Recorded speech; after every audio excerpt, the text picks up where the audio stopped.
আসসালামু আলাইকুম। তো এই যে আমরা যাচ্ছি রাস্তা দিয়ে, একপাশে পাকা হয়েছে রড দিয়ে সিমেন্ট দিয়ে, একদম হাইওয়ে রাস্তা হচ্ছে, আর একপাশে আমরা যাচ্ছি কাঁচা আছে।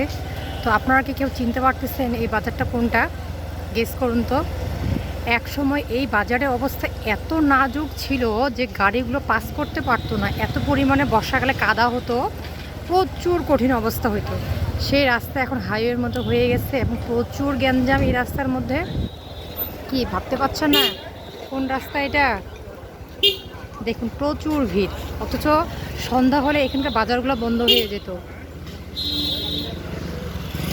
এখন এত পরিমাণে মানুষ, এখন রাত 8টা পার হয়ে গেছে, আমরা এই রাস্তাতে যাচ্ছি, আমরা ভাবতে পারিনি যে এত মানুষের দেখা পাবো আর এত চাঞ্চল্যকর রাস্তা হবে। তুই গেস করে এখনই কেউ বলে উঠতে পারতেছেন না কোন রাস্তা? তো আপনারা বেশি টেনশন নিয়েন না, আমি বলে দিচ্ছি এটা হচ্ছে সেই নর্দমার রাস্তা, যেটা হচ্ছে একমরদের কাতিহার বলে। এই কাতিহার রাস্তার অবস্থা একসময় এত নাজুক ছিল, মানুষ পারাপার হতে পারতো না, এত ছোট রাস্তায়। কিন্তু আল্লাহ ভরসা, আল্লাহ সহায় থেকে সব কিছুই সম্ভব। যে কোনো সরকারই হোক, রাস্তার অবস্থা দ্রুত ভালো হচ্ছে এবং মানুষ পারাপারের জন্য সুবিধা হচ্ছে। তো ভিডিওটা ভালো লেগে থাকলে অবশ্যই লাইক কমেন্ট শেয়ার করে দেবেন। আসসালামু আলাইকুম।